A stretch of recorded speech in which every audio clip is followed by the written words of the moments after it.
All right, repeat. What do you want to talk about today?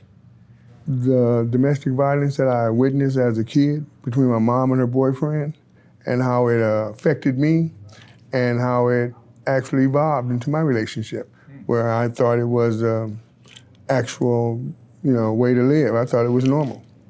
It was so persistent in my household growing up, I thought that it was a normal thing to do. I thought that it was a normal type of relationship a man would have with a woman. But later I found out it wasn't. But anyway, as a child, 5, 6 years old, my mother had a boyfriend that he was an alcoholic. And I never really know why the fighting started between my mom and him. Maybe she was telling me to leave, or I never really remember why. But I know that I was always terrified as a kid when they would start fighting. We'd be in a room, in our bedroom, me and my brothers and my sisters. My mom had 11 children. There were 8 boys and 3 girls. And we're in a 2-bedroom apartment, and we made it work. We didn't evade each other's privacy. I mean, my sisters were modest, and we never exposed or anything else, even 11 of us in one room. But my older brothers, when they would leave, my mother's boyfriend would show up. And after a bout of drinking, the fighting would start in the other room. We always expected it. And when it started, my heart rate accelerated. I mean, I knew absolute fear because I wanted to protect my mom. So we would run in the room while they were fighting, and as children, 6-year-olds, 7, 8, 9, we would attack this guy. No fear of an injury to ourselves, but to protect my mom. So as we got older and this continued, we got a little bit more aggressive with the individual who was, fighting with my mom, to the point to where in one particular incident, we almost killed him. We was a lot older. Anyway, this last event that I'm talking about, my older brothers was 17, 18, I was like 13, and mother boyfriend came to our new place, and as he always do, he broke the windows out. When he started breaking the windows out, my 2 older brothers attacked viciously with a hammer and a lead pipe. And I've never really seen a person beat with a hammer until this time. My brothers literally chased him down the street for a long block because I was running with them behind them.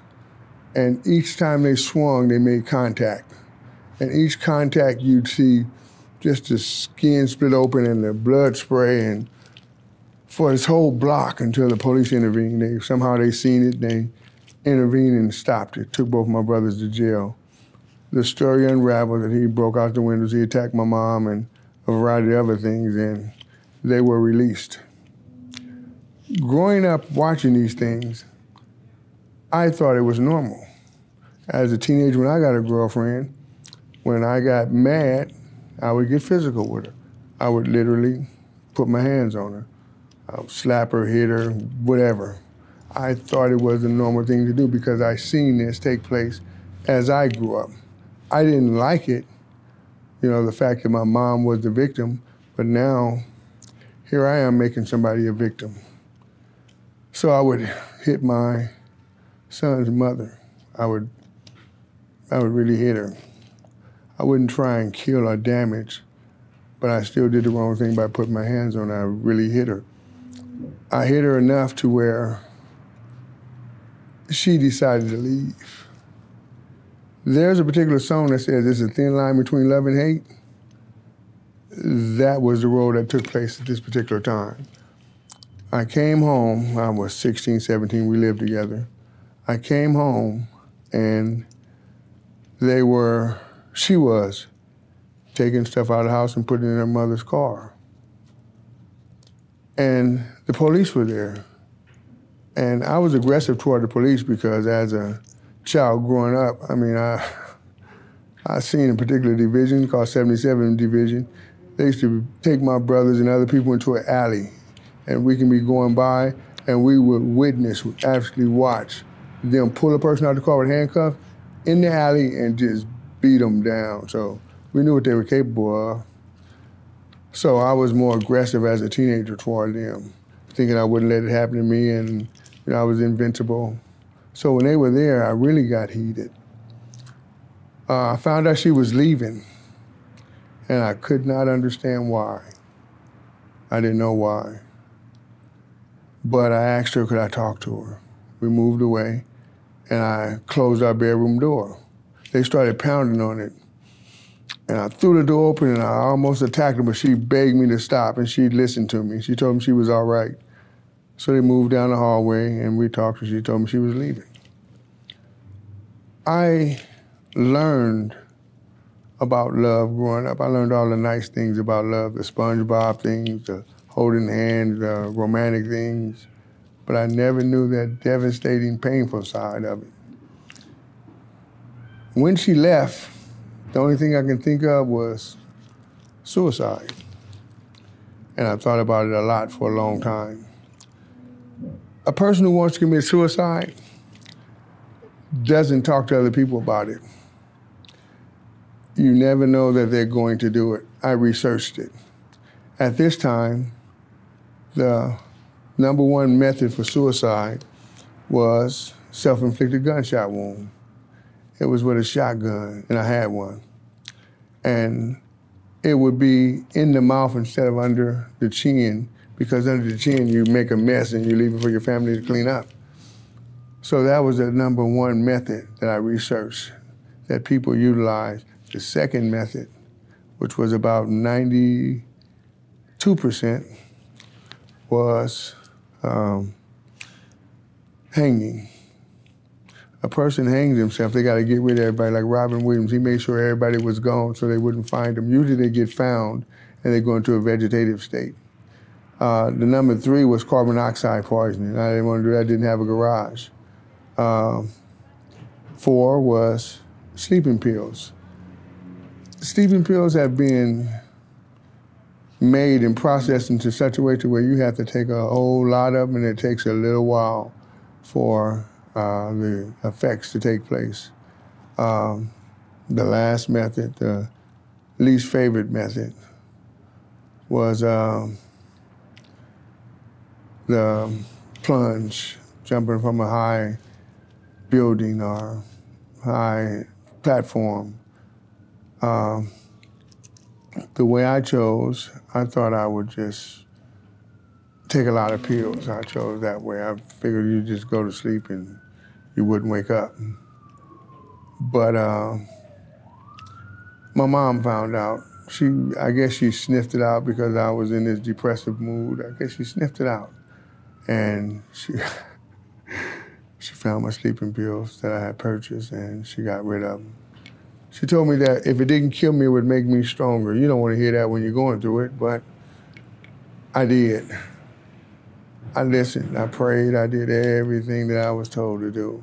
And she didn't come back for a very, very long time. When she came back, well, I had been working at Tune Up Masters, Shop 12 on Pico and La Brea. And when she came back, I was able to present her with that I'd stabilized, that, the violence was gone between me and her, and that everything would be okay. So she came back. That lasted about another year. Now, this is the event to where I had put up a few dollars in the house, and when I went to jail, well, I went to prison. Prison is long-term, jail is short-term. When I went to prison, I never saw a dime of it, but it wasn't the money, it was the boy-girl thing that hurt. So that domestic violence thing was, it changed me. It changed me as a person. It changed me because I don't think I'm who I would have been had I not gone through this real suicidal, depressive thing. It's a humbling experience. But I also wanted to, later, I want to aspire. I want to die. There are 33 prisons in California. I've been in 24 of them, from Pelican Bay to Chuckawalla. And in each prison I've been to, I had to do Mortal Kombat. I had to fight the person. I never worried about fighting the other races when I got there. That was always in check. The person I had to fight was my own race. They're the first ones to cross the line with you. I didn't particularly walk the way they walk or talk the way they talked. I would get the slang that I thought I was white because I was using white words. I was using big words. Well, what I did was take a course in etymology, which is the origin of words, and I got better at being able to convey my thoughts. And a lot of people didn't like that, so I had to fight at 24 prisons, 24 I've been in. And I had to fight another black individual, not a white person, not Mexican or any other race, another black. I really never had a fight with another race. All the fights I had in prison was with my own because of my manner. My manner of being a social. I don't socialize. My manner of being taciturn. I'm a quiet individual. I don't talk loud. I don't talk to a lot of people. Out of a prison with 4,000 people, I might talk to 6 or 7 people. That was enough for me. That filled my quota, and I could live my life doing that. I could live the rest of my time just talking to a few people. When I finally found that I was getting out of prison, I was asked what was I going to do. And I said, I'm going to go find me a good bus stop and sit on it and just watch things go by. To me, that was a sign of freedom because everywhere I've been, I was told when I could, when I couldn't, when I had to, when I didn't have to, for the past 31 years. So this act of freedom was a bus stop. The bus stop I decided to sit on was Skid Row. I came down here looking for my younger brother because he frequented the area. He was the last thing that I had, the closest thing I was to next to my mom. And it took me 18 days to find him. 18 days I would go to every corner, every time I hit a corner, I would shout out his name just on a corner. People thought I was crazy, I probably am. But I would shout out his name and I would listen for a reply. 18 days later, I hit a particular corner, 5th and Main, and I shouted out his name and I heard somebody say, "Big bro," that's what he always called me. And it was him. I turned, he ran up to me, I embraced him, he embraced me. And that was approximately 5 years ago. I've been here ever since. I've been here because it's easy. I've been here because it's tranquil. Been here ever since for the past 5 years. And I've been here because this isn't just a death trap. This isn't just the bottom of the world. This isn't just a drug-infested area. This is absolute freedom. Freedom from having to do something. Freedom from being told to do something. Because nobody here really tells you nothing. They don't tell you when you can use the bathroom, when you can't, when you can shower, when you can't, because you don't have to. You don't have to do any of them things. The freedom is so complete to where I've been placed in a few homes, few buildings, apartments. The last one I've been placed in for I've been there 8 days now. I left today. I left it because it's not the apartment given to me with the freedom, it's a program. I've been in prison 31 years. I can't stand programs. I cannot. I can't do a program. Some people can. I can't. The program says that I have to sign in every day. That's a program.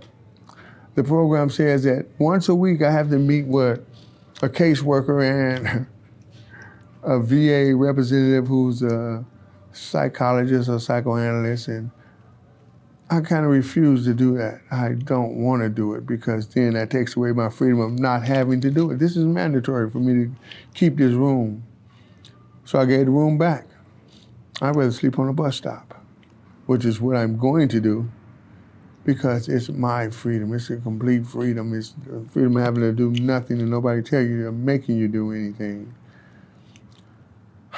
I'm capable and qualified to do manual labor. I don't mind, it doesn't bother me. I do a whole lot of it. You'd be surprised how much I actually do. But I want to do it on my terms. I do it 5, 6 times a day. I maintain a large area, and I maintain it in a good, decent manner, a healthy manner. I left the program because they said I had to sleep there tonight. Don't tell me where I have to sleep. That sounds like prison, telling me where I have to sleep. And I did that for 30. I can't do it another day. I will not do it for another day. Even if it means not having an apartment and sleeping on the ground, I'd rather be on the ground, because I don't want to do what you're going to make me do, what you're telling me I have to do, because if I don't see, I mean, I can understand why, but if it doesn't make sense to me, I don't want to be in the program. And they lay this off on you as though it's not a program. But I heard the word program several times today, that I had to sign in, which is no problem, I signed in. That I had to stay there overnight. The longest I stayed in that room was 1 minute. I went in at 4:47, I left at 4:48, and I never even went into the room. I just went in to sign in, that's what I do. I didn't want to be a part of a program. I can't do another program. I will not do another program if I have a choice, and I have a choice. I'm not going to maintain that apartment, so they took it today. Well, I kind of gave it to them because they asked me, that told me I can't bring a baseball bat. And I said, wait a minute, baseball bat isn't a weapon, it's a sport tool. Well, it can be used as a weapon. I said, the ink pen, I seen Jason Bourne kill a man with an ink pen in a newspaper, so anything can be used as a weapon. So nobody can bring in ink pens and newspapers, right? They said, no, well, a bat is a lot more. Anyway, they asked me to give it up. I told them no. They asked me to give up my knife, pocket knife. I told them no. They told me I wasn't ready for the program. I said, hey, I didn't know it was a program. I thought it was a, living to where I get to do it my way for at least the next 24 months on my per diem. But we separated about 2 hours ago. And I'll be out and about. I'm out and about because I don't like to sleep at night. I rather sleep in the daytime. At night, I'd rather just be somewhere to where somebody in trouble, I can help them. I mean, I'm not playing Superman. I know I'm not. I don't think I am. But if I don't help them and I'm there, who else gonna do it? I've seen a lot of situations where nobody here. When I hear somebody scream, female scream, I go to it. I go towards it. I have to see what's going on. I see a lot of people just stand there. They'll look, go about their business. I can't just look and go about my business. I have to go see what's taking place because somebody might need help. That's why I'm here. My brother, me and him had a conversation about why God, landed us in this predicament, this geographical location. And I know why I'm here. I'm here because I've already helped some people out of some pretty serious, out of some life and death situations. The last person that I recall helping was an Asian girl named Kelly. Her and her boyfriend in New York. I patronized their tent. So when I go to the tent, this guy pops up. And he's searching the place. So I step inside the tent and he says, what's up, man? And he goes around and he leaves. So I look around for a second. He's been in her purse, he's been in the dude's wallet, he's been ransacking the place.